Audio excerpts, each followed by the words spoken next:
시청자 여러분 안녕하십니까? 박정호입니다. 오늘 오전 10시 국회 본회의에서는 이재명 민주당 대표의 교수단체 대표연설이 진행이 됩니다. 이 현장 오마이TV가 여러분께 전달을 해드리겠습니다. 10시에 이재명 대표의 연설 오마이TV를 통해서 생중계로 보실 수가 있겠고요. 자, 이재명 대표가 지금 현 시국에 대해서 해법을 어떻게 내놓을 것이냐, 또 우리 민생 문제, 또 대한민국의 민주주의 회복을 비롯한 성장 문제에 대한 해법을 또 어떻게 내놓을 것이냐, 오마이TV가 주목을 하겠습니다. 계속 함께해 주시고요. 자, 그리고 오늘 또 문재인 전 대통령의 인터뷰가 한겨레 신문을 통해 좀 보도가 됐는데요. 이 사안도 저희가 짚어보고, 또 명태균 씨를 직접 만나고 온 노영희 변호사의 3시간 동안의 대화 내용도 하나하나 짚어보도록 하겠습니다. 자, 오늘도 두 분과 함께 출발하죠. 노영희 변호사, 김지호 민주당 경기도당 대변인 함께합니다. 안녕하십니까? 반갑습니다. 네, 반갑습니다. 네, 반갑습니다. 아유, 우리 노영희 변호사님. 오늘 더 이제 화사하게 오늘 오신 것 같아요. 요새 너무 방송이 많으신 것 같아요. 아닙니다. 예. 언제든지 슈퍼스타입니다. 제가 언제든지 슈퍼스타. 오마이에서 부르면 뼈를 갈아서라도. 고맙습니다. 네.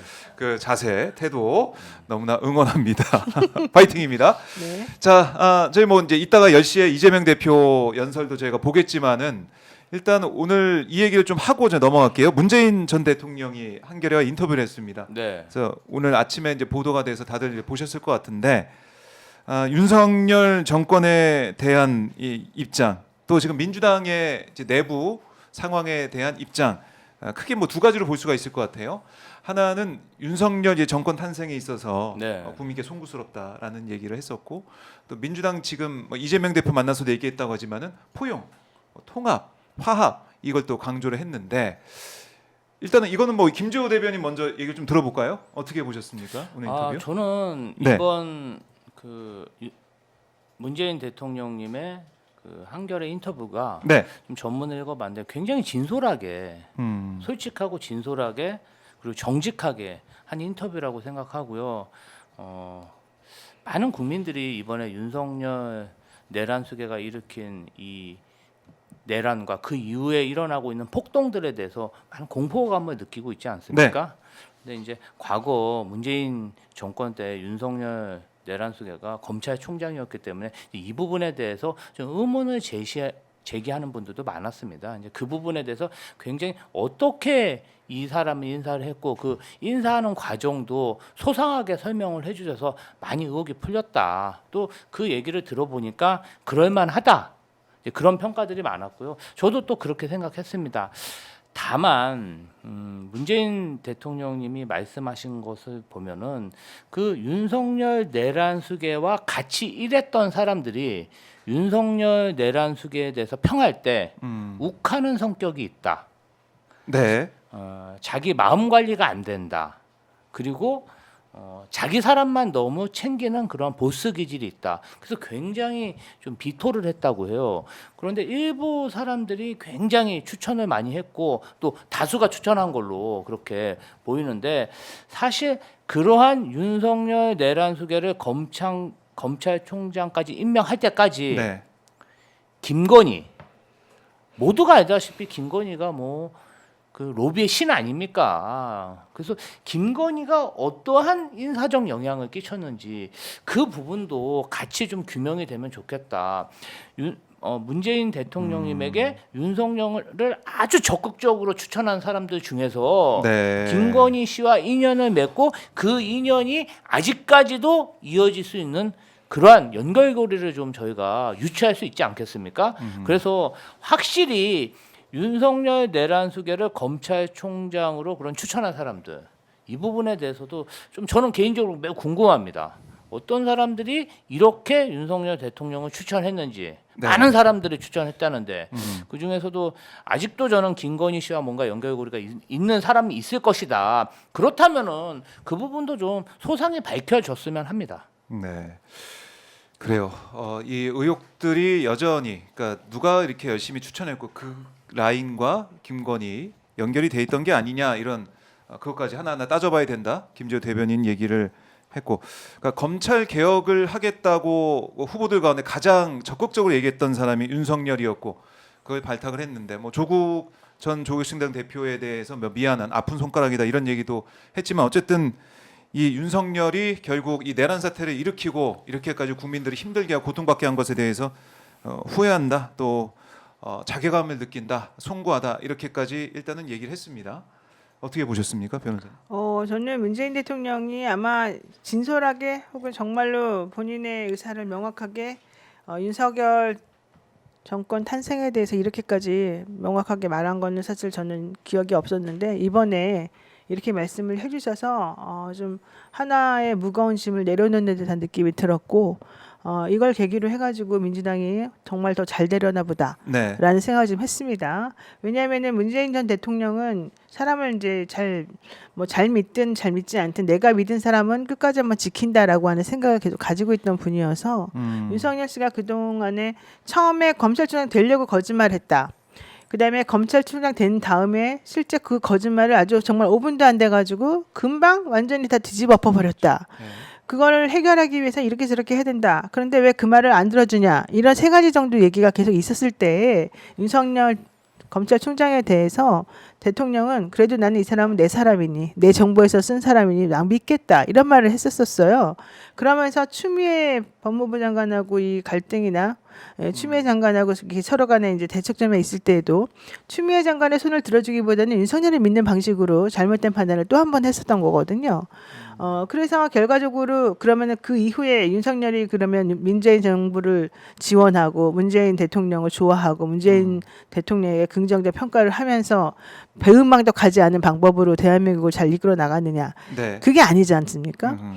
그런 걸 따져보게 된다면 저는 지난 대선 때도 문재인 대통령이 윤석열 씨의 그런 잘못된 행동에 대해서 좀 지적해주고 약속 안 지키고 거짓말 잘하는 것들을 정확히 알려줘서 이 대선에서 사람들이 평가를 혹은 선택을 잘할 수 있도록 해주는 게 필요했다고 생각하는데 그걸 안 하더라고요. 그리고 오히려 이재명 대표와의 그런 껄끄러운 관계나 경선 패배 같은 걸 못 받아들이고 있는 이낙연 전 대표나 이런 분들의 손을 더 잡아주는 듯한 느낌을 받아서 저는 그게 당시 민주당을 지지했던 사람들에게 큰 상처로 남아있다고 생각을 해요. 그런데 어쨌든 지금 이번에 아주 중요한 타임에서 문재인 대통령이 그 부분을 언급을 분명히 했고 네. 검찰 개혁하겠다던 윤석열 발탁한 거 두고두고 후회한다 이런 말씀도 하셨고 실제 이런 식으로 해가지고 우리가 대선에 졌지만 앞으로는 과거에 머무르지 말고 새로운 길을 향해서 나아가야 되지 않겠냐라면서 손을 내밀어서 본인이 어른처럼 먼저 했던 거 매우 중요하게 생각하고 그 과정에서 당시에 윤석열을 임명하면 안 된다고 했던 사람들은 소수다. 그러니까 그 얘기를 했어요. 그 얘기는 무슨 얘기냐면 수많은 사람들이 윤석열을 일단 믿었고 윤석열이 모든 사람을 속였고 네. 그래서 전체적으로는 우리들이 그런 판단을 하는 것이 그 당시에는 좀 자연스러워 보였는데 이제 생각해보니 잘못된 판단이었고 그건 내 책임이었다. 미안하다. 그렇지만 앞으로 우리가 그것만 계속해서 물고 늘어질 수는 없으니 그걸 해결하기 위해서라도 앞으로는 포용하고 서로 간에 아픈 손가락들을 서로 같이 보듬어주면서 이 사건을 해결하고 싶다. 지금 이 얘기를 하는 거잖아요. 전 이게 사과의 제스처이자 국민들에 대한 자기 반성이라고 생각하는데 이제 이런 말까지 나왔으면 더 이상 이거 가지고 민주당이 내분을 일으키거나 하지 말고 실질적으로 이 윤석열 정권이 무도하다는 건 이미 다 밝혀졌으니까 네.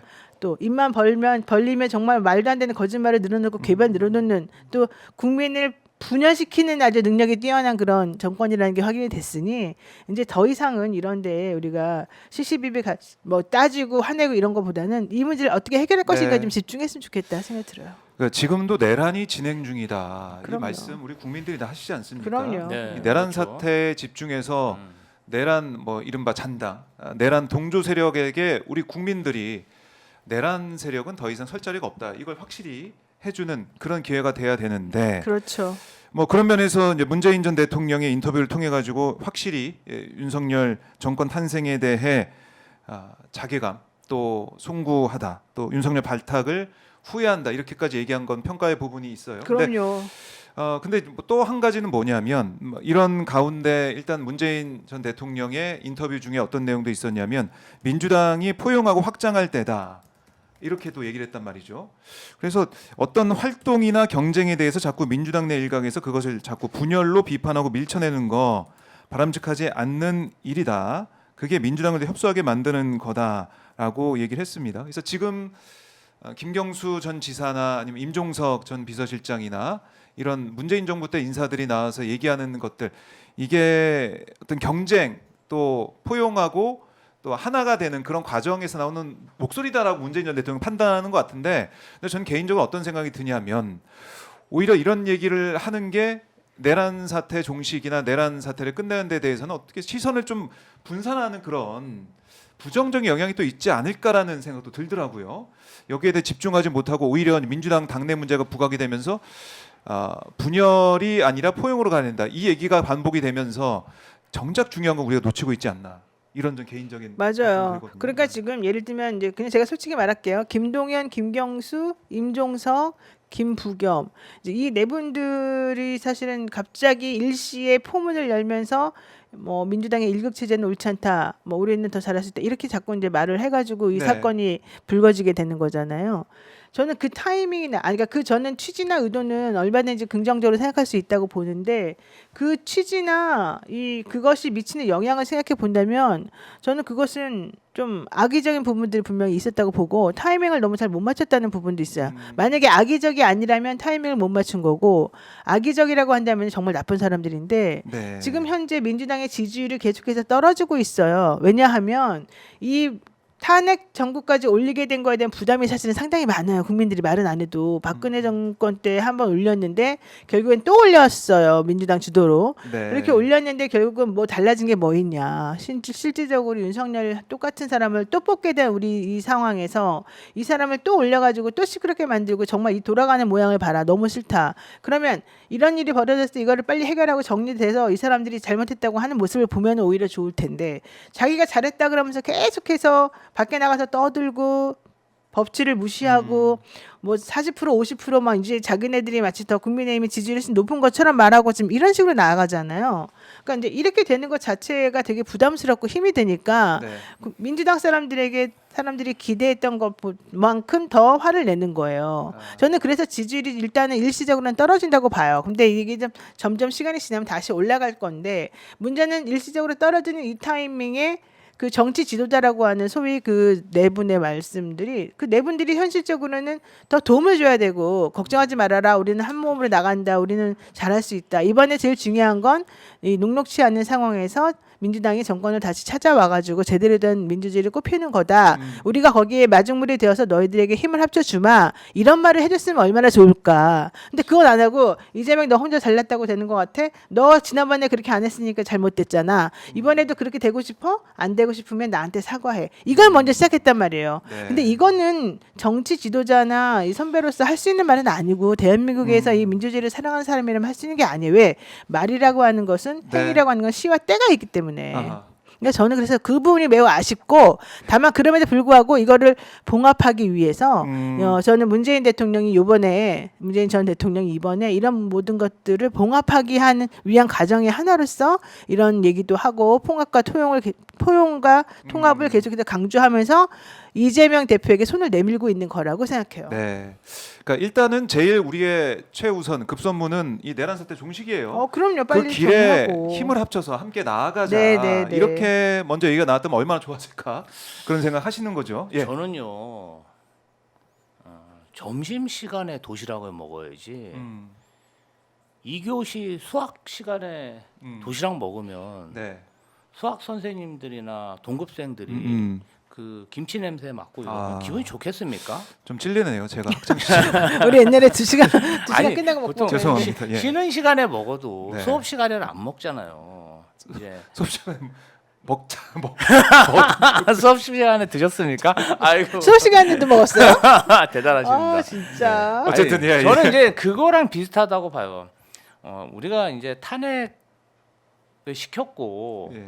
내란 수계를 구속까지 시켰지만 내란 잔당들이 이것을 인정하지 않고 있지 않습니까? 지금 뭐 법원까지 쳐들어가서 약탈을 하고 폭력 소요 사태를 벌이고 있고 네. 지금도 주말에 전국을 돌아다니면서 헌법재판관을 막 밟겠다 이런 연호를 하고 있어요.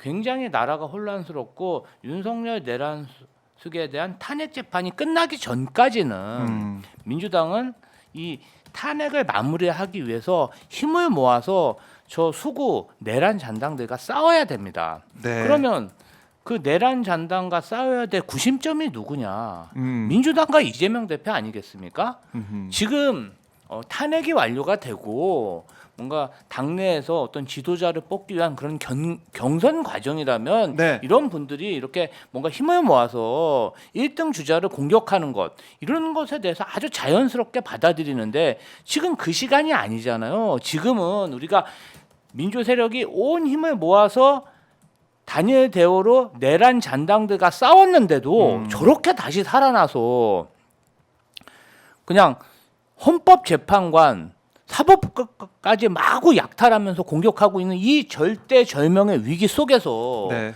지금 뭔가 민주당의 단일 대우를 깨고 민주당의 구심점인 이재명 대표를 여러 사람이 공격하니까 많은 당원들과 지지층에서는 이게 웬 뜬금포냐, 네. 왜 분위기 파악 못하냐 이런 얘기들을 하는 것이에요. 아마도 이제 이분들은 3월 초에는 또 대선 경선이 일어날 것이고 본인들이 언더독으로서 너무 지지율이 낮다 보니까 아마 좀 어떤 언론 주목을 받기 위해서 이런 말씀을 하시는 것 같은데 네. 아마도 지난 12월 내란을 경험한 사람들 그 추운 겨울에 여의도와 광화문에서 계속 나와서 시위에 참여하시는 그분들의 마음을 보면요. 이분들은 정말 대한민국을 위한 절대절명의 그런 마음으로 밖으로 나가고 그걸 쟁취해낸 분들 아니겠습니까? 그분들이 보기에는 너무 아쉬운 거죠. 근데 그 아쉬움에 대해서 일반 국민들이나 지지층이 이야기를 하면은 네. 어떤 좀 어허. 겸하게 수용하시고 뭔가 좀 분위기 파악을 좀 하셨으면 좋겠다. 네. 이건 점심 시간에 점심 먹어야죠. 2교시 수업 시간에 점심 먹으면 안 됩니다. 선생님들하고 그래요. 학생들이 싫어해요. 그러니까 시간을 맞춰야죠. 내가 급하다고 먼저 밥 먹어버리면 어떡합니까? 예. 맞아요. 그래 그러면 안 쉬는 시간에 먹는 건 좀 괜찮은데 네. 그렇다고 밥 먹 수업 시간에 먹는 건 또 그렇다. 내란 네. 잔당들이 너무 지금 날뛰고 있잖아요. 맞아요. 그래요. 때가 중요한데 지금은 그럴 때가 내란 아니다. 잔당 동조 세력에 대해서 우리 대한민국의 민주주의 회복력을 보여줘야 될 때다. 아주 현재 재판도 심판도 진행 중이고 또 형사 재판이 시작되는 그런 시점입니다. 때가 중요하다라고 말씀을 드리고 자, 뭐 헌재 얘기나 이 상황 뒤에 잠깐 더 얘기하도록 하고요. 우리 변호사님이 지난주에 특종을 예고하셨어요. 명태균을 이제 만나러 간다라고 예고를 하셔가지고 아니 그냥 혹 빨려 들어가. 네, 제가 오늘만 좀 기다리고 있었습니다. 물론 먼저 방송을 통해서 또 얘기를 하셨겠지만은 자 이제 오마이 TV에 또 월요일 아침 다 이제 출근하시고 노영희 변호사 어떤 말 하냐 다 일터에서 또 집에서 기다리고 계신 분이 많습니다. 자 일단은 페이스북에도 글도 남기시고 여러 가지 말씀해 주셨지만 창원 구치소에 가서 3시간 동안 대화를 하신 거예요? 네. 예. 오, 길게 시간을 쓰셨네요. 그러니까 저는 원래 1시간 예정으로 사실은 예. 갔었는데 1시간이 모자라가지고 어. 3시간을 하게 됐고요. 네. 한 12시 좀 넘어서부터 시작해가지고 3시 10분 정도까지 한 3시 5분 정도까지 이제 하고 네. 그리고 서울에 올라오는 차가 4시에 있어가지고 결국 저녁 방송을 못했죠. 네. 그래서 막 올라오셨는데 어땠습니까? 3시간 동안 그러니까 1시간 예정하고 갔는데 3시간 동안 얘기를 나눌 정도로 뭐가 이렇게 할 얘기가 많았습니까? 할 얘기가 그분이 되게 많았죠. 그분이 많으셨죠. 들어주는 입장이셨네요? 아니 들어도 주고 네. 저는 질문도 해요. 그분의 성격을 알기 때문에 그래서 듣고만 있으면 안 돼요. 이렇게 중간중간에 치고 들어가지고 내가 물어보고 싶은 걸 정확히 물어봐야 되는데 네. 일단 당시 접견 상황을 생각을 해보면 생각보다 되게 건강해 보였어요. 나는 그분은 이제 다리 쪽은 내가 잘 안 봤기 때문에 모르는데 이 네. 상체 쪽은 되게 건강해 보였고 말씀도 잘하시고 그리고 조금 화도 많이 조금 나 있는 상태인데 그래도 지금 좀 진정이 된 상태였었고요. 네. 제가 원래 1시간 정도 예상하고 갔기 때문에 저 뒤로 아마 그날 검찰 포렌식을 위해서 변호사하고 얘기할 게 있었던 것 같아요. 근데 변호사님이 이제 새로 오신 변호사님이 오셨어요. 그럼 원래 내가 이제 비켜줘야 되는데 그분이 나보고 비키지 말고 그 포렌직을 위해서 온 변호사님하고 같이 얘기를 하자 그러더라고요. 그분한테도 노영이랑 내가 하는 얘기 너 다 들어라. 또 너랑 나랑 하는 얘기도 노영이 다 들어도 된다. 이제 이런 식으로 상당히 이제 보통 잘 안 그러거든요. 네. 상당히 좀 신뢰를 많이 좀 하고 있는 상황이었기 때문에 제가 조금 놀랐어요. 놀랬다. 평상시에는 안 그러면 저한테는 너는 김혜경하고 강혜경하고 예. 김태열만 좋아하고 나를 안 도와줬기 때문에 그리고 강혜경과 김태열의 말만 듣고 나를 비난하는 말을 많이 하고 왜곡된 상황을 전했기 때문에 너는 나한테 석고대죄하고 반성문을 써라. 그러면 내가 만나주겠다. 막 이제 이런 태도였는데 이번에는 그렇게까지는 하지 않고 조금 이제 상황에 대해서 좀 체념하는 듯한 느낌도 좀 받았어요. 근데 그럼에도 불구하고 어쨌든 이제 그 변호사님도 잠깐 한 30분 정도 있었고 변호사님이 간 다음에 또 제가 또 막 계속 얘기를 했죠. 변호사님 있을 때도 같이 얘기를 했고. 네. 네, 근데 중요한 게 이제 그 당시 상황은 이제 그랬고 검찰의 태도에 대해서 사실은 얘기를 했어요. 검찰 태도. 그러니까 우선 제일 명태균 씨가 주장한 내용 중에 큰 거는 나를 공익제보자로 만들어 달라, 공익제보자로 보호해 달라. 네. 이제 이런 얘기가 제일 컸고 두 번째로 얘기한 거는 실질적으로 이제 강혜경과 그 김태열 씨하고의 관계는 이해관계가 서로 상반되니까 저 사람들 말만 듣지 말고 내 말을 좀 내 말을 들어줘라. 들어달라. 예, 그리고 그들이 말했던 그 동안에 여러 가지 뭐 얘기 있지 않습니까? 그런 것들은 많이 잘못된 게 많으니 저보고 기록을 좀 보고서 제대로 좀 이해를 좀 해서 판단해 달라. 네. 예, 그러면서 저보고 이제 기록을 보라고 이제 계속 얘기를 한 기록을 거였었어요. 보라. 예. 그리고 검찰이 이 사건을 좀 덮으려고 많이 했었었다.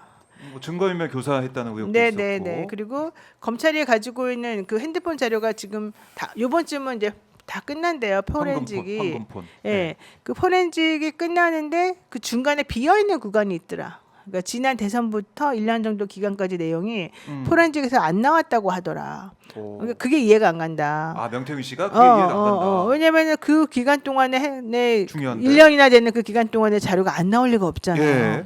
그러니까 자기는 그걸 되게 이해할 수가 없고 그다음에 왜 그렇게 검찰이 말하는지 모르겠다. 그래서 그 부분에 대한 자료를 그러면 결국 자기만 갖고 있는 게 되니까 그렇죠. 그렇죠? 그렇죠. 예, 그 자료에 대해서 내가 그럼 할 말이 되게 많다. 그리고 그 자료가 무슨 뜻인지를 설명을 해줘야 된다 여러분들에게. 아. 그리고 그게 바로 이 사건 대선에 큰 영향을 미칠 것이다. 네. 그리고 거기에 되게 국민의힘의 유력 주자들이 다 나오거든요. 그 사람들하고 연결관계가 다 여기서부터 시작이 되고 자기와 김건희 씨 사이에 주고받았던 내용이며 윤석열 대통령과의 관계며 이런 게 다 확인될 수 있다. 이제 이런 얘기까지 지금 했고요. 네. 또 윤석열 씨 측근하고 명태균 씨하고 따로 단톡방을 만들어 가지고서 이렇게 서로 얘기했다는 그런 내용도 이번에 또 기사도 나왔잖아요. 그런 것들도 다 이제 있다는 거예요. 근데 명태균 씨는 하도 내용이 많아서 자기는 그 기억을 다 못 하는데 포렌식 같은 걸 하고 나서 이제 자료를 갖다 보여주면 아 맞아 이거 있었지 그런 이게 지금 식으로. 된다는 건데요. 그렇게 해도 확인을 해서 자기가 새로운 거 혹은 기억나는 걸 다 찾아내가지고 보니까 다 연결이 되고 되게 이게 중요한 건데 아직 검찰은 이걸 중요하게 여기지 않거나 또 내지는 언론은 이걸 잘 모르고 있다거나 이런 게 있어서 네. 이거는 나만이 할 수 있다. 아. 이런 주장을 지금 펼치고 있는 겁니다. 그리고 어쨌든 본인 주장은 자기가 핸드폰 검찰에 낸 거 말고도 자기가 가지고 있는 자료들이 있으니 그거를 분석해 보게 되면 검찰이 무엇을 감췄는지 알 수 있을 것이다.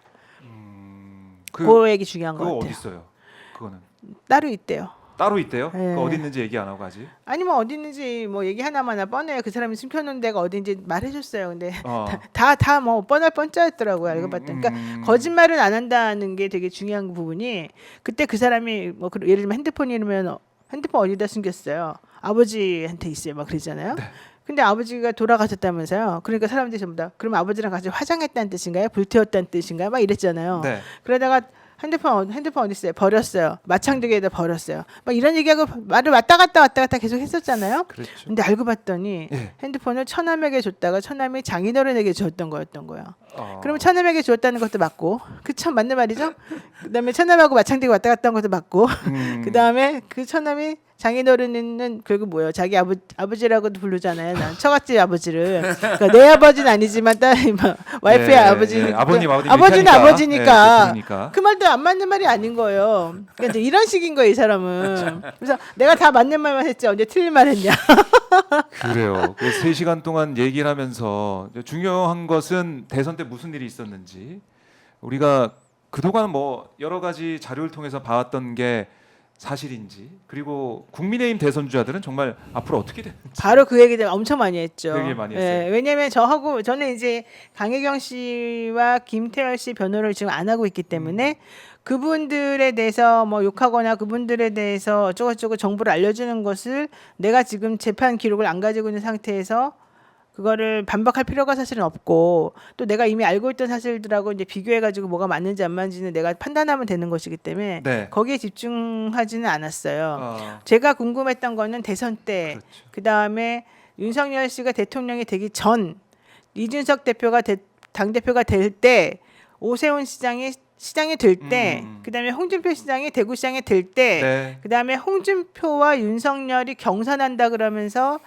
대선 후보로서 서로 나아가고 싸우려고 할 때에 벌어졌던 일, 그렇죠. 그 이후에 여러 가지 상황, 안철수와의 단일화 과정, 뭐 이제 이런 것들에 대해서 전체로 알고 싶었던 것이고 그 이후에 그렇게 해서 정권을 잡았고 이 사람이 몽땅땅 해놨는데 그렇다면 어떤 이익을 취했냐 너는 어떤 이익을 대통령 부부가 준다고 하더냐 그 다음에 실제 그걸 가지고 네가 취한 이익은 무엇이었냐 그 이익을 취하는 과정 중에 네. 어떠한 정치인들이 어떻게 끼어들어 있었냐 이걸 보는 건 중요하잖아요. 그렇죠. 그래서 그것들이 밝혀져야지만 이번 대선이 제대로 된 대선이 될 수 있을 거잖아요. 그래서 그 부분에 대한 얘기를 다 했죠.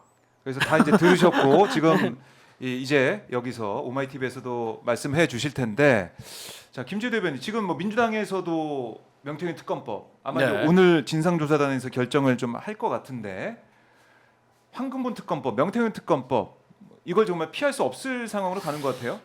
사실은 명태균 씨 입장에서 보면은 특검이 도입되든지 정권이 바뀌어서 새로운 좀 검찰로 이 수사가 진행이 되면 본인이 가지고 있는 그 황금폰의 내용들이 어차피 두세 달 후면은 다 밝혀질 내용이고 그때는 본인의 카드가 아니고 또 어떻게 되면 본인이 더 가중 처벌을 받을 수도 있고 굉장히 어려운 처지에 있기 때문에 지금 뭔가 공익 제보를 해서라도 이 진상을 밝혀서 뭔가 좀 수면 위로 이 이슈를 띄워서 본인이 좀 처벌을 면하려는 그런 목적이 아닌가 좀 경감 받으려는 그런 목적으로 보이고요. 네.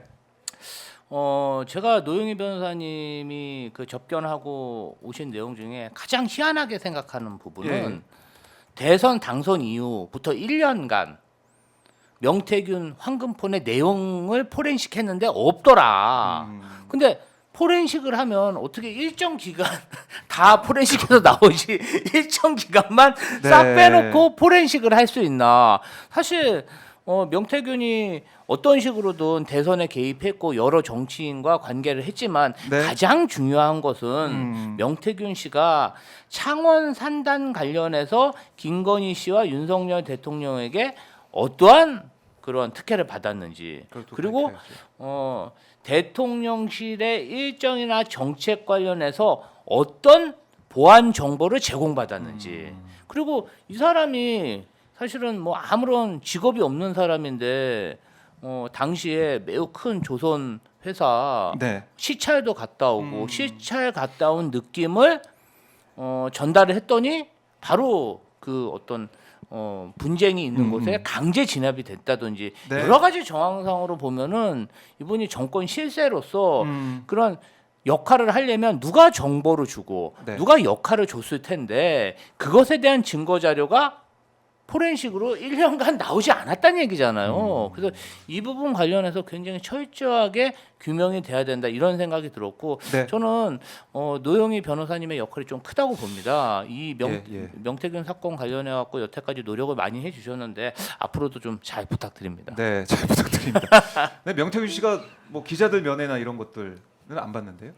아니 주진우 기자님 한번 했다면서요. 그러니까 기자들 이제 연락이 오면은 가려받는 뭐 그런 가려받겠지. 아직 상황인데 음. 중요한 것은 앞으로 이제 조기 대선 가능성 여기에 대해서 조기 대선 주자들이 몸을 풀고 있다라는 얘기를 우리가 많이 하지 않았습니까? 근데 오세훈 시장은 지난 3일에 이렇게 얘기를 했어요.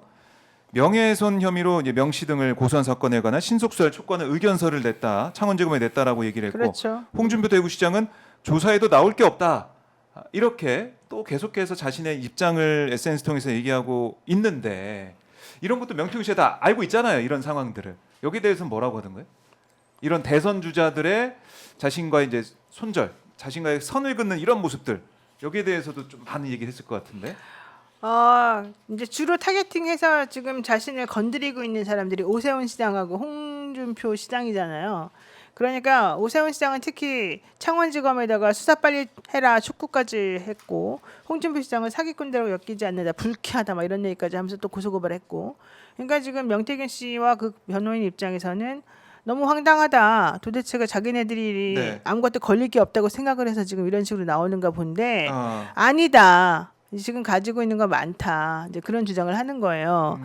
그러면서 남성권 변호사하고 제가 따로 이제 통화를 해가지고 또 내용을 정리를 양쪽의 말을 다 들어가지고 명태균 확인을 변호사? 네. 이제 해보았는데 실제 남성권 변호사 말도 오세훈 변호사나 홍준표 시장이 그렇게 지금 편안하게 있을 때가 아니다. 우리는 분명히 이들을 죽일 수 있는 혹은 뭐 이들이 문제점이 있는 것을 확인해서 여러분들에게 제출할 수 있다. 이런 얘기를 했는데 그런 것들은 전부 다 이제 본인을 공익제보자로 만들어 주었을 때 그때 내가 안심하고 할 수 있다. 이런 얘기인 거고요. 네. 특히 오세훈 시장 쪽은 10년간 그렇게 있던 사람을 갑자기 시장으로 이렇게 탁 뛰어 올려주고 만들어준 내 공이 그냥 사라지거나 뭐 없는 게 아니지 않겠느냐? 그러면 현실적으로 그 당시 무슨 일을 했었었는지 내가 다 알고 있는 상황에서 당신이 그렇게 뻔뻔하게 나올 수 있느냐? 이제 이거예요. 그래서 오세훈 시장 쪽에서는 김한정이라고 하는 중간에 있는 사람을 내세워서 그 사람이 다 한 일이고 그 사람하고 난 관계가 없는 사람 없는 일이다라고 주장하겠지만 네. 과연 일이 그렇게 세상 일이 그렇게 돌아가는 건 아니다. 이러면서 이제 본인이 가지고 있는 자료가 매우 많다라고 얘기를 했고요. 그 다음에 홍준표 시장에 대해서도 네. 홍준표 시장이 지금 뭐 자기를 보고 불쾌하네 어쩌네라고 했지만 실제 홍준표 시장을 복당시킨 게 나고 내가 그 복당을 시킬 때 홍준표 시장 동생인지 아들인지가 전화해가지고 아들이죠.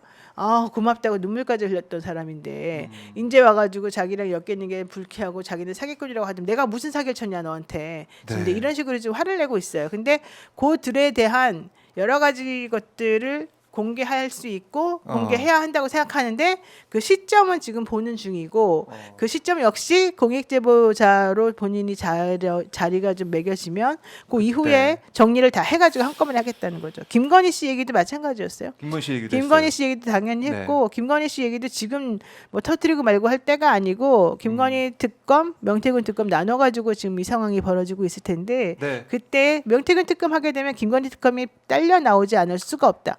그러면은 명태균 특검 하면서 김건희 거에 대한 얘기를 하니까 그 타이밍도 역시 우리가 네. 정리해가지고 할 수 있다 이랬죠. 그래요.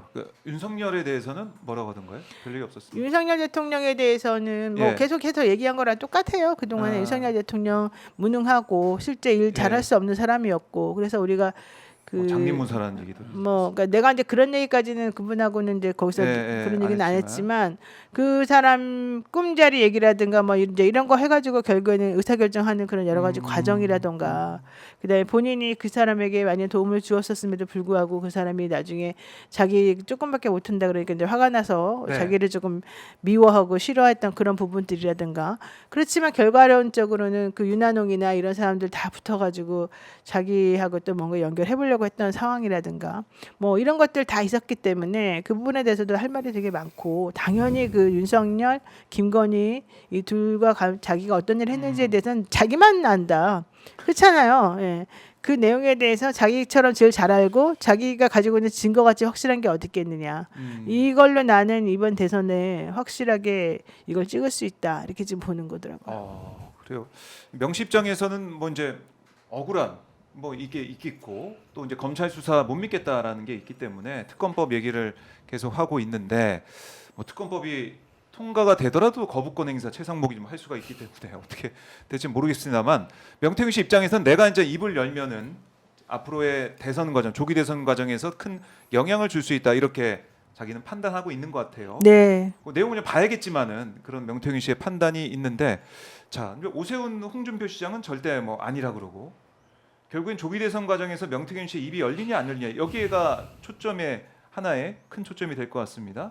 어떻게 보십니까? 아니 오세훈 시장과 네. 홍준표 시장 입장에서는 아니라고 해야지 뭐 지금 와서 진실 고백을 하겠습니까? 뭐 근데 아니라고 했지만 오세훈 시장의 최측근이 뭔가 좀 결부된 그러한 정황이 이미 다 폭로가 됐고 네. 홍준표 시장님도 마찬가지 아닙니까? 뭐 전혀 관련도 없다고 했는데 알고 봤더니 최측근이 다 거래를 하고 있었고 뭐 2번 거래한 그런 정황까지 있지 않습니까? 뭐 이 라인 저 라인 통해 가지고 그리고 뭐 아시다시피 홍준표 시장님 같은 경우는 대선 경선에 참여했는데 대선 경선 당원 명부가 홍준표 후보 측에 전달이 됐고 그 명부 자체가 통째로 명태균 씨한테 제공이 됐다. 그리고 그 제공된 자료로 여론조사한 게 윤석열 후보 측으로 넘어갔다. 뭐 이런 얘기까지 있으니까 이 부분은 조금만 수사를 해도 그 관계가 저는 다 밝혀질 거라고 생각합니다. 어떤 대통령 후보가 관계가 없는데 당원 명부를 밖으로 그렇게 빼 돌려가지고 제공할 수 있겠어요. 저는 이거는 뭐 상식적으로 말도 안 되는 얘기라고 생각하고 아마 그러한 연결고리가 있기 때문에 네. 대선에 출마해야 뭔가 이것이 정치적 탄압이다, 음모다 이렇게 몰아붙이면서 이 위기를 극복하려는 수단으로 대선 경선에 도전하는 게 아닌가 하는 그런 의심들도 굉장히 많습니다. 그래서 저는 이 부분이 위조 민주주의를 파괴하는 아주 나쁜 네. 여론 조작 행위이고 우리 한국 정치의 아주 어두운 면이기 때문에 이번에 발본색원에서 확실히 밝혀야 된다. 그렇지 않으면 사실 이 내란 수계를 만든 주역 아닙니까? 이분 자체가 그래서 이러한 여론 조작이 다시는 대한민국 정치사에 발 붙이지 못하도록 그렇게 진상을 밝혀야 된다. 그래서 이번에 민주당에서 명태균 관련 특검이라든지 여러 가지 진상조사위원회에서 아주 강력하게 밀고 나가서 잘하는 것이다. 저는 사실 이게 대선 전략이라고 보지 않습니다. 아니, 다시는 이런 일이 벌어지지 말아야 되잖아요. 네. 아니 얼마나 뒤가 구렸으면 명태균 게이트 때문에 윤석열 내란 수계가 내란을 일으키고 계엄을 일으킬 그런 생각까지 했냐는 그러한 세간의 평이 많습니다. 그래서 결국에는. 저는 이 부분이 굉장히 규명이 잘 돼야 된다. 철저히 규명돼야 된다. 이렇게 생각합니다. 네. 그 이걸 명태균 언급을 했다고 하니까 내란 전에, 그러니까 뭐 명태균 지난번에 노영희 변호사가 얘기했잖아요. 발작 버튼 눌린 게 명태균 때문이다. 뭐 그게 좀 맞는 상황이 됐고. 그런 것 같아요, 진짜로. 왜냐하면 수사 자료가 되게 많이 들어가 있었거든요, 검찰에. 근데 그 수사 자료들이 다 올라갔대요. 이건 명태균 씨 말이에요. 명태균 씨 말에 의하면 그 부인에게도 갔고 누구에게도 갔고 누구에게도 갔고 다 갔는데 이 사람들이 다 분석을 해보니까 이거를 어떻게 할 수가 없는 거예요. 그러니까 명태균이가 말하는 식으로 처음부터 딜을 했으면 모를까. 네. 딜을 하지 않은 상황에서 워낙 여기저기 퍼져나가고 이거를 막을 수 있는 상황이 아닌 게 돼버리니까 그리고 기자들도 다 붙어가지고 이 자료들을 사실은 다 공개해가지고 빼오고 그런 거잖아요. 그러면 이걸 어떻게 막아? 이걸 막을 수 있는 방법이 있어? 네. 이걸 막기 위해서 이거보다 더 큰 일을 벌려야 돼? 더 큰 일은 하나밖에 없지. 이제는 비상계엄. 그래서 이제 계엄 선포를 한 것으로 이들은 왜냐하면 방법이 없으니까 해결할 방법이 없으니까 네. 그렇게 이제 명태균 씨는 생각을 하고 있고 그래서 그 이후에 자기가 이 건은 민주당하고 해결해야 된다라고 생각해서 박주민 의원을 만나자고 했던 것이고 네. 박주민 의원이 그 접견이 예정되어 있는 날 오전에 오라고 했고 자기는 그때 30분도 안 되거든요. 이렇게 의원이 맞아요. 변호인이 아니면 네. 그러니까 박주민 의원을 만나기 위해서 구치소 측에다가 장소 변경 특별 접견을 신청해 놓고 일부러 방을 따로 만들어 놓고 준비를 해왔다는 거죠. 근데 그날 검찰에서 너 조사 받으러 들어오라고 해서 분명히 자기가 말했대요. 나 오후에 들어가겠다. 오전에 박주민 의원 온다 그러니 오전에 박주민하고 같이 이거 얘기해보고 난 나갑니다. 그리고 네. 기다렸다는 거죠. 아하. 근데 박주민 의원이 교도소로부터 연락받고 나서 안 왔나 보다 그러고 안 왔다는 거죠. 그러니까 완전히 열받는 거죠. 그래서 박주민도 못 믿겠다. 민주당이 또 날 또 버리는구나. 이렇게 그런 생각해가지고 생각이 결국에는 네. 검찰에 넘겨줄 수밖에 없었는데 네. 검찰의 태도를 보니 역시 이 사람들 못 쓰겠네. 왜냐면 아하. 자기에게 우호적으로 했으면 이 사람이 그런 말 안 했겠지. 네. 근데 자기에게 우호적으로 하지도 않고 이제 이런저런 얘기를 하니까 폰 없애라고. 폰 없애라는 건 내가 보기에는 네. 좀 두 가지 각자 사정이 있는 것 같아요. 아, 그러니까 예를 들면은 너 핸드폰 어디 있냐, 너 핸드폰 좀 가지고 장난하려 그러냐, 막 계속 이런 식으로 얘기를 했을 거 아니에요. 그리고 그 사람이 진짜 장난도 많이 했거든요. 그러니까 검찰이 아니 그렇게까지 폰이 그러면은 제대로 그러면은 숨기려면 전자레인지에 버리거나 뭐 어쩌거나 하면 되는 건데 그렇게 안 하고 여기저기 자꾸 맡기면서 네. 이렇게 골치 아프게 할 필요가 뭐 있냐 이런 취지로 물어봤을 거예요 분명히. 그러면 명태균 씨 입장에서 뭐 나보고 핸드폰을 전자레인지 돌려서 없애라고 증거 인멸을 말하는 거야.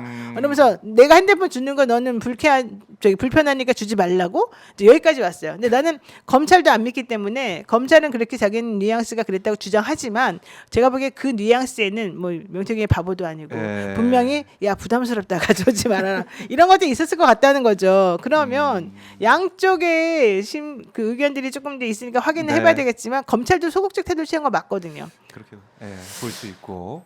자, 그래서 이제는 모르겠습니다. 이제 민주당에서도 적극적으로 나서고 있는 상황이고요. 명태균 씨도 나 너무 억울해. 밝힐 게 많아. 근데 이러고 조국 있기 혁신당이 더 적극적으로 이제 하겠다고 했어요 때문에, 지금. 그래요. 그거 한번 지켜봐야 될 텐데. 자, 이제 국민의힘 주자들 얘기를 했으니까 이준석 개혁신당 의원이 사실상 대선 출마 선언했는데 이준석 의원에 대한 명태균 씨의 입장은 좀 어떻게 좀 파악하셨습니까? 일단 이준석 의원이 대통령이 되는 거를 원했던 것 같아요. 지금 어때요? 지금은 조금 그 강도가 줄어들었어요. 강도가 줄어들었다. 근데 그렇다고 해서 지금 이준석을 버리고 있는 것 같지는 않고.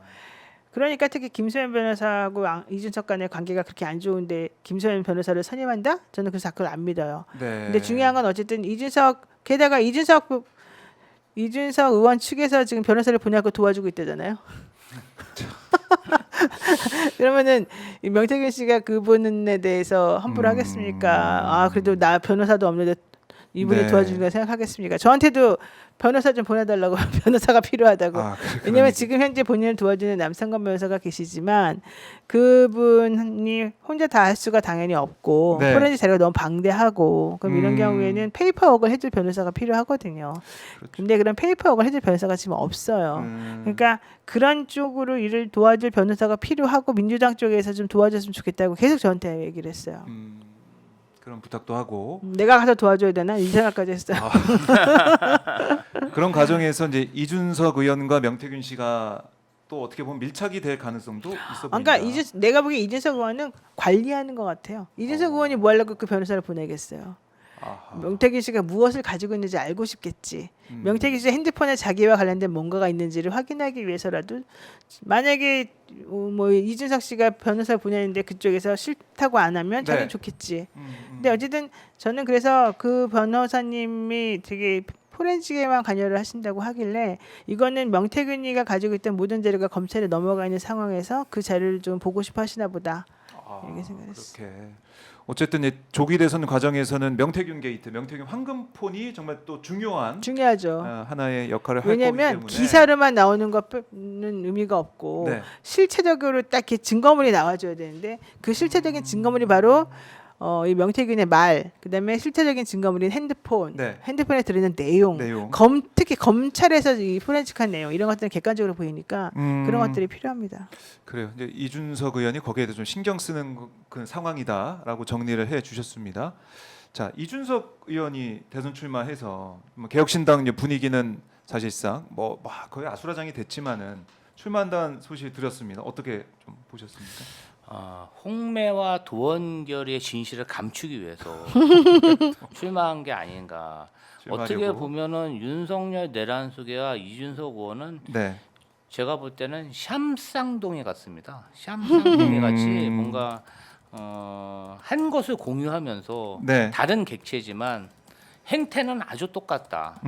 윤석열 내란수계가 명태균 게이트를 감추기 위해서 계엄을 했다는 게 정설이듯이 이준석 의원도 명태균 게이트를 감추기 위해서 네. 대권 도전을 선언한 게 아닌가. 저는 그렇게 생각하고요. 그렇게도 느껴집니다. 오죽하면은 네. 뭐 우리 노영희 변호사님이 이준석 측과 관련 있는 변호사님이 와 있다. 뭐 제가 직접 확인한 바는 아니지만 사실이라면 최근에 이준석 의원이 개혁신당 연구원장으로 있으면서 뭐 컨설팅 업체에 네. 계약을 하고, 그러니까 5,500. 그런 분들이 되게 보면은 예.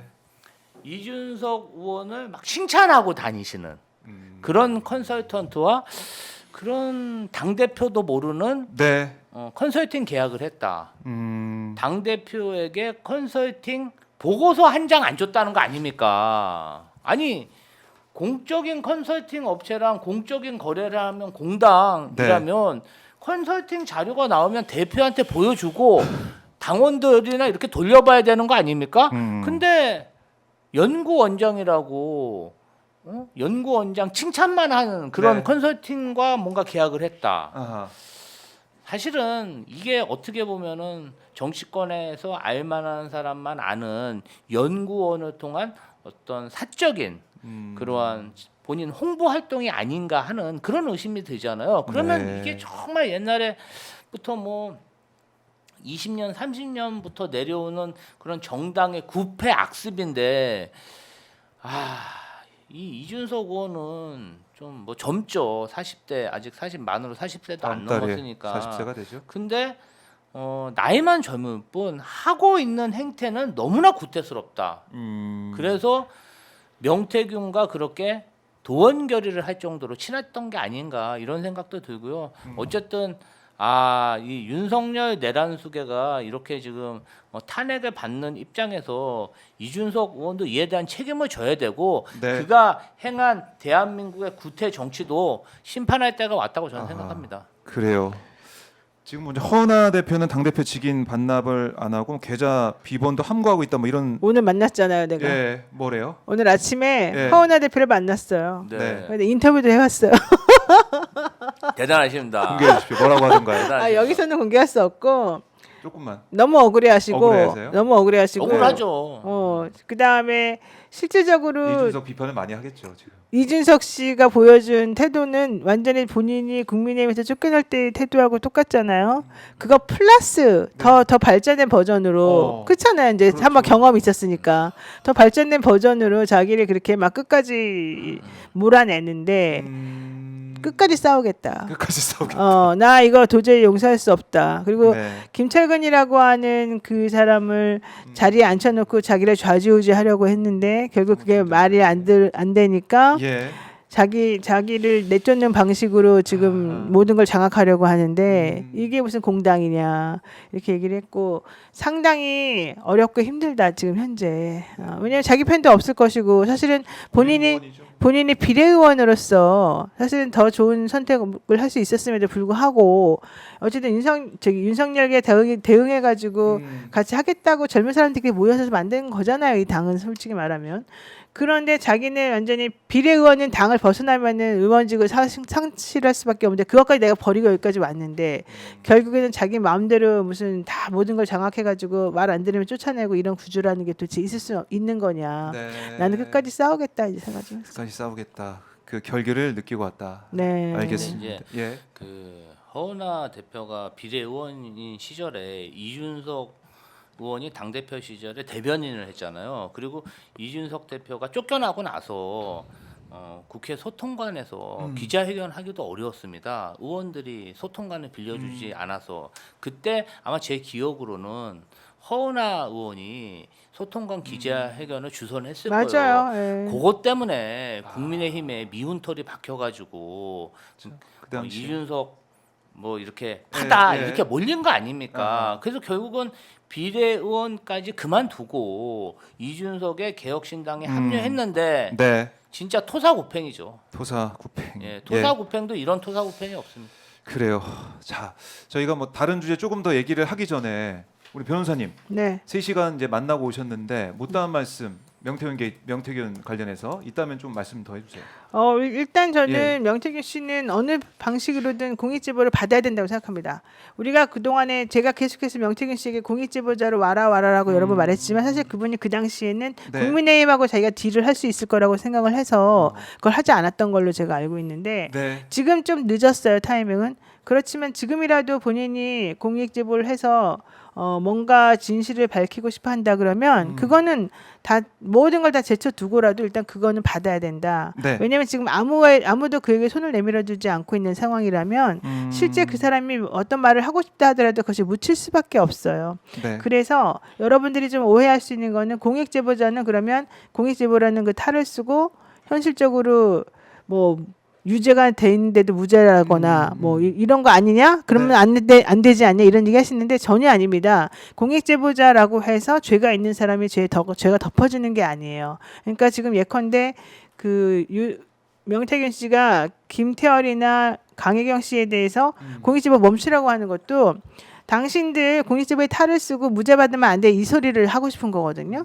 그러니까 강혜경이나 김태열 씨도 마찬가지예요. 본인들이 공익제보자이지만 만약에 잘못이 있으면 거기다 처분을 받아요. 다만 이제 그동안에 실체적 진실 발견에서 노력했던 것 때문에 여러 가지 측면에서 좀 정상 참작은 해준다는 거거든요. 마찬가지로 예. 이 명태균 씨도 공익제보자가 된다고 해서 죄를 사함을 받는 게 아니에요. 죄 사함을 받는 게 아니기 때문에 일단 본인은 공익제보자로서 정상 참작을 받을 수 있는 여지를 만들어 놓고 또 본인의 지위에서 할 수 있는 실체적 진실 발견에 기여를 했다면 그에 상응하는 어떤 그 보상으로서 그 사람에게 조금 양형 참작 사유 같은 게 될 수 있겠죠.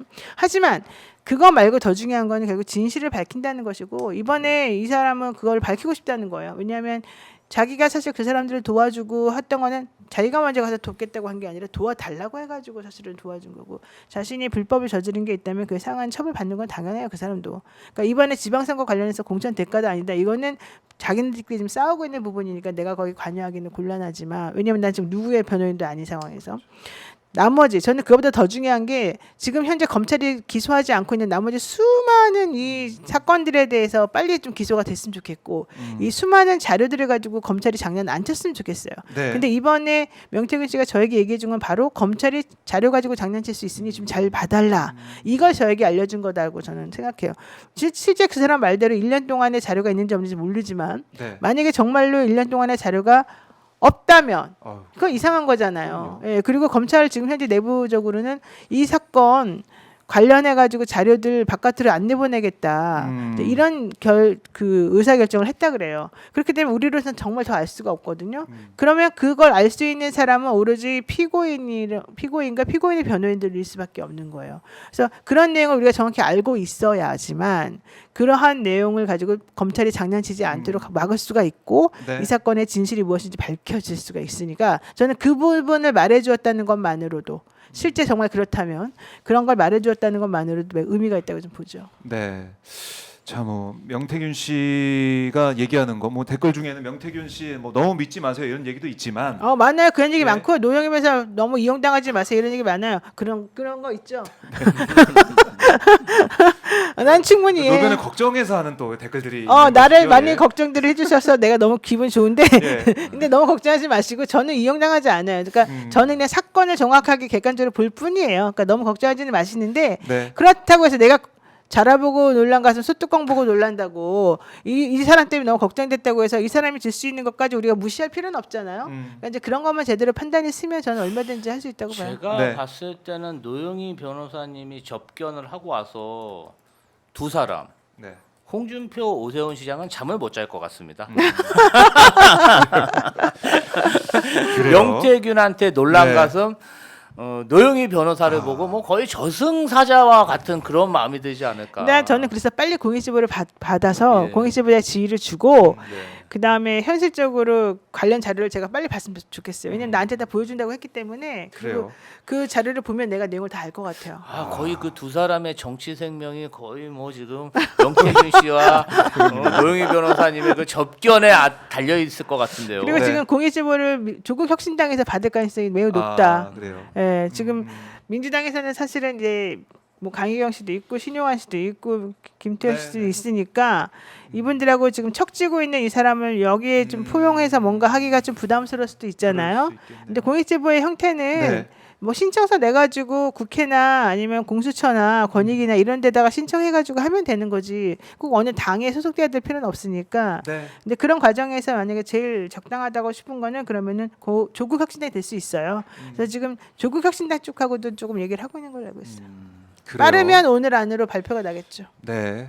보도록 하고요. 또 이제 명태균 씨 만나러 갈 계획이나 이런 게 또 있어요? 저는 이제 공익제보자로 선정이 되면? 되거나 결정이 되는 과정이 아마 일주일 안에 네. 될 것 같고요. 되고 나면 제가 또 요청이 오면 얼마든지 가고 요청이 아. 안 와도 드러나는 사실관계를 판단해가지고 이번에는 한 5시간 만날 예정입니다. 예, 왜냐면은 이게 좋은 게 그리고 그때 되면 이제 변호인 선임하지 않고 맨날 만나는 것도 옳지 않을 수도 있으니까 상황을 좀 봐야 되는데 변호인이 좋은 게 변호사는 시간에 구애받지 않고 네. 장소에 구애받지 않고 이렇게 둘만의 대화를 아무도 안 건드리고 할 수 있거든요. 네. 저는 그래서 그 사람이 나에게 더 진실되게 아. 얘기를 하는 것 같아요. 그러니까 지난번에 박범계 의원도 갔다 왔고 한병도 의원도 갔다 왔는데 왔고, 예. 박범계 의원도 사실은 저기 변호사 자격증이 있잖아요. 판사 출신이니까. 그리고 박주민 의원도 또 변호사 자격이 있어요. 예. 하지만 그분들은 이제 워낙 정치로 바쁘시니까 30분만 그냥 옆에 교도관 있는 데서 막 접견하시더라고요. 네. 그리고 정치인이니까 지금은 변호사로서 휴직을 하고 계시거든요. 그러니까 그분들이 제대로 할 수 있는 이 또 접견의 형태와 내가 할 수 있는 게 틀려요. 예. 그러네요. 네, 그래서 아. 나 같은 사람이 가는 게 제일 나아요. 앞으로 역할을 잘해주시길 바라겠습니다. 노영희 변호사의 활약을 기대하도록 하고요. 저희가 이제 국회 본회의 상황을 함께 생중계 지금 실시간으로 보여드리고 있는데 의원들이 입장을 하고 있습니다. 오늘 10시에 이재명 민주당 대표의 교섭단체 대표 연설이 예정돼 있는데 이 현장 여러분께 또 실시간으로 전달해 드리겠고, 자, 뭐 변호인 얘기 나왔으니까 이거 하나 끝으로 한번 여쭤보죠. 김용현 전 장관 변호인이 이거 해야 내란 돼요. 중요 종사자 혐의로 구속 기소된 여인영 전 방첩사령관과 이준우 전 수도방위 사령관을 접견했다. 그러니까 이럴 수가 있습니까? 이거 어떻게 된 겁니까? 진짜 이거 정말 문제 삼아야 됩니다. 예. 왜냐하면 내일 그 증언하기로 돼 있는 아주 중요한 자기네들하고 원래 반대되는 증언이 그렇죠, 예정됐던 그렇죠. 사람들을 그 변호사가 김용현. 쫓아가가지고 김용현 변호사가 쫓아가가지고 만나서 뭘 했을까요? 아마 말 맞추기 했겠죠. 뭐 어떻게 바로 얘기해달라고 그거예요. 얘기했겠죠. 예. 그러니까 누가 봐도. 그러고 의심이 난 다음에 들죠. 이진우와 이 사람의 태도가 달라졌잖아요. 진짜로. 예, 그 내용을 확인해 봐야 되는 겁니다. 분명하게. 그러니까 검찰 조사에 네. 나온 내용과 다른 내용을 뭐 청문회나 아니면 예. 이런 데서 얘기를 하고 있으니까. 그거는 완전히 위증을 사주한 거나 마찬가지거든요. 어. 그래서 그 부분에 대해서는 철저하게 그 변호사들을 네. 이번에 수사해야 된다고 봅니다. 저는. 수사를 해야 된다. 이게 말도 안 되는 일이 벌어지고 있습니다. 그러니까 이거 헌법 재판 과정도 그렇고 아니면은 지금 뭐 구속 취소 청구를 한 이런 모습도 그렇고 맞아요. 계속해서 윤석열 쪽은 끝까지 지금 괴롭히고 있는 것 같아요. 어떻습니까? 그 탄핵 심판 과정 자체가 굉장히 공정하고 투명하게 이루어져야 되는데 네. 증언을 회유하고 증언을 조작하려는 그러한 시도가 있었던 것으로 지금 의심이 들고 의심이 있는 되죠. 상황이지 않습니까? 네. 왜 김용현의 아니 지금 내란 주요 임무 종사자로 감옥에 갇혀 있는 사람의 변호사가 탄핵 심판 그리고 같이 내란을 일으킨 사람들의 네. 그런 주요 증인들을 만나서 뭘 하자는 건지 잘 모르겠어요. 네, 말을 이게- 맞추자는 것뿐이 더 되겠어요. 이게 상피고인들, 공동 피고인들은 한 구치소 내에서도 서로 간에 얘기하지 못하도록 의사소통하지 못하도록 원래 분리도 시켜놓고 막 이러거든요. 예. 근데 바깥에서 변호사들 끼리끼리 얘기하는 거는 사실 막을 수가 없는 경우가 있어요. 근데 그렇게 어쨌든 막으려고 하는 이유는 말 맞추기 하지 말아라, 증거인멸하지 말아라 이거거든요. 근데 지금 이 사람들은 아주 그걸 노골적으로 하고 있는 거잖아요. 그래놓고 헌재를 막 뭔데 비난하고 난리를 치고 있지 않습니까? 네, 네. 여러 이 가지 사람들은 투집을 잡고 있습니다. 변호사 윤리에서도 옳지 않아요. 그래서 오히려 변협에서 이 사람들에 대해서 징계도 해야 될 것 같아요. 저는 정말 그렇게 생각하고요. 지금 네. 뭐 밖에서는 마은혁은 안 돼. 문영배는 밟어. 이미 어째 그럴 수가 있어요. 집회에서 그런 지금 얘기 나왔다는 거죠. 집회에서 연호를 하고 있어요. 지금 정말 막 나가고 있는데요. 예. 한번 서부지방법원을 약탈하더니 이러한 약탈하는 그런 모습으로 재판관들을 압박하고 협박하는 수단으로 쓰는 것 같습니다. 맞아요, 그리고 맞아요. 증인들은 마구 회유하고 있고요. 이 부분 관련해서 뭔가 좀 엄격한 단죄가 돼야 되는데 지금 최근 서울지방경찰청장이 아주 친윤 중에 친윤 맞아요. 청계금 특진한 그런 분이 되셨어요. 네. 지금 계속 내란 잔당들이 이 시국에 정말 제2의 쿠데타를 일으키려고 하나 그런 우려가 생길 정도로 지금 매우 사회가 혼란스러운데요. 참 민주당으로서는 좀 책임 무거운 상황입니다. 그러니까요. 예, 박현수 치안정감 승진 같은 경우도 윤석열 정부 들어서 세 번째 뭐 승진하는 어떻게 보면 윤석열 초고속 승진. 인사라는 사람이 서울 경찰청장 직무 대리를 한다. 그러니까 여러 가지 지금 우려가 나오고 있습니다. 뭐 제일 센 우려는 뭐 이런 거죠. 이게 만약에 서부지법 폭동 사태가 또 일어나면 그걸 제대로 경찰이 대응을 안 하고 그래서 최상목 대행이 또 계엄을 선포하는 게 아니냐. 그러니까 이런 얘기까지 나올 정도로 뭐 그거는 저는 뭐 너무 나간 얘기라고 볼 수도 있겠지만 그런 얘기가 나올 정도로 국민들이 걱정하고 있습니다. 아 지금 이러면 안 되는 거잖아요. 최상목 대행의 태도를 예? 보십시오. 도대체가 일관성도 없고 음. 본인이 정말 국무회의에서 무슨 짓을 했는지 모르겠지만 본인의 죄를 덮기 위해서인지는 모르겠지만 네. 특감도 계속해서 거부하고 있고 아하. 본인이 선택적으로 뭐든지 선택적으로 하는데 그 선택이라고 하는 거는 한 정당이 원하는 네. 방향으로만 지금 거기에 대해서 또 설명도 없고 아하. 그냥 무슨 어린애 땡깡 부리듯이 아무 이유도 없이 그냥 나는 무조건 이쪽으로 할 거야 이런 식의 주장만 하고 있는 거잖아요. 나중에 그 죄를 다 어떻게 갚으려 그래요? 그러게 말입니다. 자, 아직도 내란이 진행 중이고 끝나지 않았다라는 말씀을 다시 한번 강조해 드리면서 두 분을 보내드리고 이재명 대표 연설을 만나보도록 하겠습니다. 두 분 오늘 고생 많으셨습니다. 네, 고맙습니다. 고맙습니다. 감사합니다. 감사합니다.